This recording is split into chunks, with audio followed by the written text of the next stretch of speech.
Guys, can you believe what happened earlier? Yeah, Jesus took us up the mountain, and I'm like, why are we going up the mountain? And Jesus' clothes were all shiny. I was like, what's going on? Yeah, it was totally unbelievable and incredible. And then there were Moses and Elijah. They came along. Yeah, you were so confused about that. All that stuff about tents, you were out of your mind. Classic.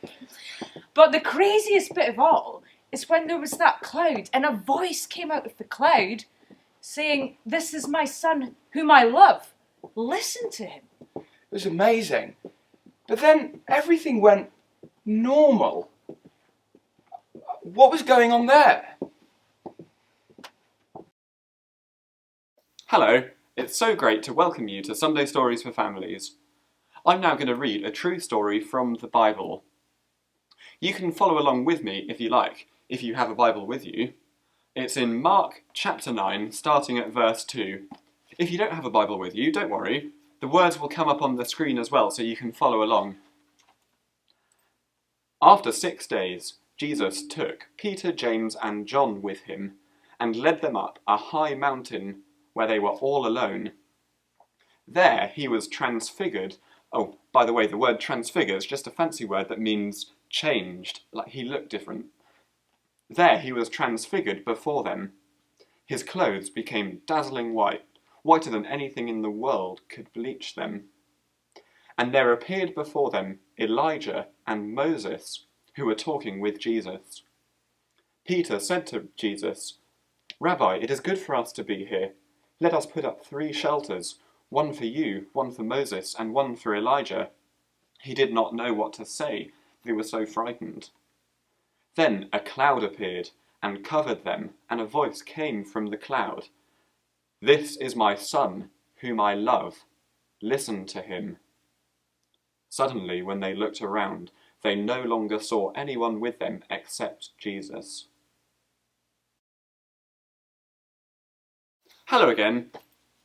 Imagine with me for a second that someone from your year at school came up to you and said, "Hey, I want you to do something difficult for me." Would you do it? Would you listen to them? I don't know if I would. What about if it was someone from a few years above you? Maybe a little bit more likely. Okay, what about if it was someone a bit more important, like your teacher or the head teacher? Okay, what about if it was someone really special, like the Queen? I think I'd be a bit more likely to listen to her then.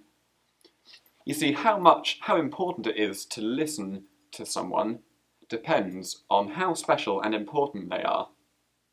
And in today's true story from the Bible, we find out that there's no one in the whole world more special or important than Jesus. And that's because Jesus was the great king that everyone was waiting for, and he's the Son of God. So we should listen to him. And that's our big sentence for today. It's a bit long, so we'll break it up into 3 parts.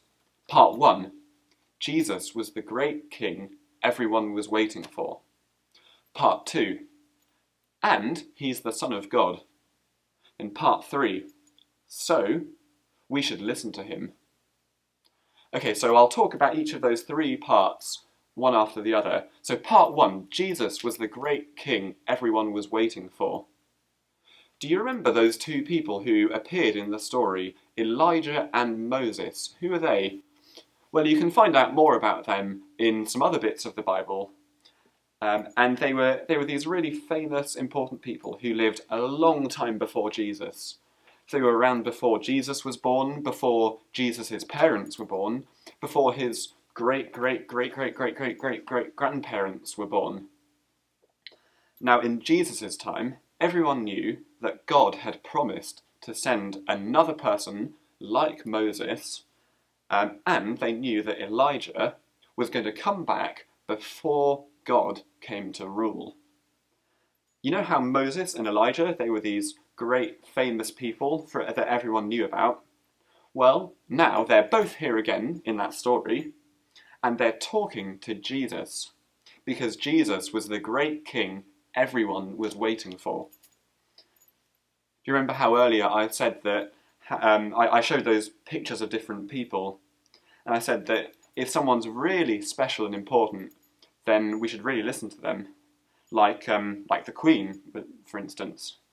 Well, Jesus, he was more special and important than Boris Johnson, or the Queen, or Jurgen Klopp, or any other person who's ever lived, because Jesus was the great king that God had promised more than 1,000 years before.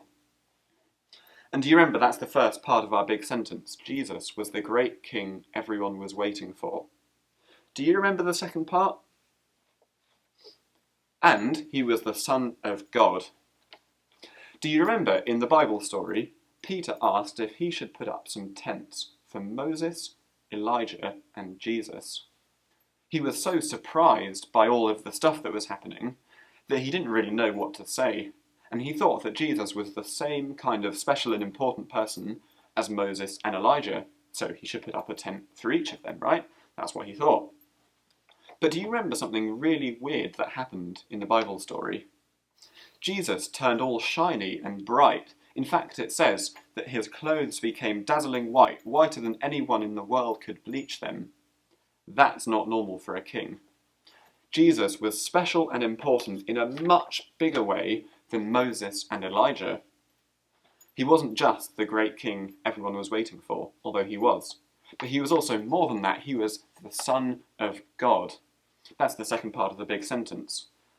What does that mean, Jesus is the Son of God? Well, let's compare Jesus with every other king. So, with every other king, there was some time before they were born that they just didn't exist. They just weren't around at all. It's the same with you and me. I'm 23 years old, so that means that 25 years ago, or 30 years ago, or 100 years ago, I just didn't exist at all. But Jesus, he's been around since before the world was created. He's always existed. And he lived in heaven, and then when he was born, he came down from heaven to live on earth as a human, whereas every other king, they just come from earth. Okay, so Jesus, he came from heaven to earth, and he's existed since before the world was created. Now, some of you might be thinking, hold up a second, okay, so you're telling me that Jesus is the Son of God, but I thought that Jesus is God, and you're telling me that he's always existed? How does that all work? Great question. If that's you, hold on till the end of the video after the song, and I'll talk a bit more about that. But for now, remember, Jesus is the Son of God. And do you remember, in the Bible story, God said, "This is my Son, whom I love." And then what did he say next? This is my Son, whom I love. Listen to him. That's what he said next. And that's the last part of our big sentence. Jesus was the great king everyone was waiting for. That's part one. And he's the Son of God. That's part two. So we should listen to him. And that's the last part. Because if Jesus is the Son of God, of course we should listen to him. It would be crazy not to. And when I say listen, I don't just mean like when someone says something to you and you just nod along and say yes, yes, yes, but you're not really paying attention. That's what I'm like, if I'm honest, with some of my friends. Say we're going to go for a swim and I'm just sitting there on the sofa and my friend comes up to me and says, "Hey, don't forget your towel." And I nod along and I'm just say, yeah, whatever, but really I'm on my phone worrying about something else. And then I forget about it a minute later. It cannot be like that with Jesus. We need to listen to him and take his words seriously. Where can you find Jesus' words? Well, you can find them in the Bible. So when we read or listen to Jesus' words in the Bible, we can't just ignore them like it doesn't really matter. And we shouldn't listen to them and nod along like we agree, but then not really do anything about it. We need to listen to him and take his words seriously. That's true even when he says hard things. Like in the Bible story that we looked at last week, where Jesus said that people who want to follow him need to say no to some of the things that they want. It's super important to listen to Jesus' words because he is so special and important. So, when Jesus is speaking, are you going to listen? we're now going to sing a song called Jesus is the King. Why not listen along, or sing along, or even do the actions? And listen out for things about Jesus that tell us how amazing and special and important he is, so that we can't ignore him.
Hello again. If you were wondering earlier what it means that Jesus is the Son of God and he's God and how that all works, then hang around because I'm going to talk about that in a minute. If not, don't worry, I've put some questions in the description below the video that you can talk about with your mum or your dad or your brother and sister or with a friend to help you think a bit more about the story that we've been talking about. Bye for now. And if you were wondering about that question, then buckle up, because I'm going to talk about the Trinity. Okay, so, how many gods are there? Just one. That's one of the things that God told people about himself quite early on in the Bible. In Deuteronomy chapter 6, verse 4, God says to his people, "The Lord our God, the Lord is one." Okay, so God is one. Now there are some people who believe in other gods. Some people think that there are lots of gods. Here's what the Bible says about them. In Psalm 96, verse 4, it says that all the gods of the nations are idols, but the Lord made the heavens. So there is just one God. All the other gods, they're basically just rubbish. Okay, and the Bible calls him Father. So that the Father, he is God. Now, that's all in the Old Testament, which was written before Jesus was born. In the New Testament, we get to find out a bit more. So, John chapter 1, verse 1, talking about Jesus, it says, "In the beginning was the Word, and the Word was with God, and the Word was God." And when it says the Word, it means Jesus. So, Jesus is God. But I thought you said that Jesus was born. Okay, so when Jesus was born, this is what happened. The Word, that's Jesus, became flesh and made his dwelling among us. Okay, so when Jesus was born, that was God taking a human body to live with us. Okay, so Jesus, he's always existed, but then he was born, and he is God, but he's called the Son. Do you remember a while back in Sunday Stories, we looked at the bit in Mark chapter 1 where Jesus is baptized? And this is what it says. At that time, Jesus came from Nazareth in Galilee and was baptized by John in the Jordan. Just as Jesus was coming up out of the water, he saw heaven being torn open and the Spirit descending on him like a dove. And a voice came from heaven, "You are my Son, whom I love. With you I am well pleased." Okay, so Jesus, he's called the Son, but there's another person here. Do you notice? The Spirit.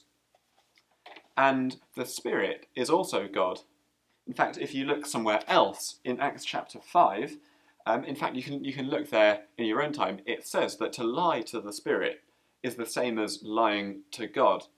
Okay, so you've got the Father, who is God, and you've got the Son, who is also God, and you've got the Spirit, who is also God. But the Son isn't the Father, and the Father isn't the Spirit, and the Spirit isn't the Son. But they're all God. How does that work? It's super it's super confusing because God is much more amazing than we can understand. He is infinite, whereas we are finite. All the stuff I've been saying, you can think about it a bit more clearly with this picture I've drawn. Now let's be clear, that's not a picture of God. You can't draw a picture of God like you can draw a picture of me or you, or you can draw a picture of a giraffe or an elephant or an egg or whatever. Okay, but that just says in a picture what I've been saying all along, that there's one God, and the Father and the Son and the Spirit are God. And that is the Trinity. Now, if that's hard to understand, don't worry. It is hard to understand, because God is so much more amazing than we can possibly understand. So, Jesus is the Son of God, and that doesn't mean that at one point it was just God by himself, without Jesus, and then God created Jesus, and then it was God and Jesus. No, Jesus has always existed, and he's the Son of God, and that means that we should listen to him. Why not talk about this more with your parents if you're still wondering?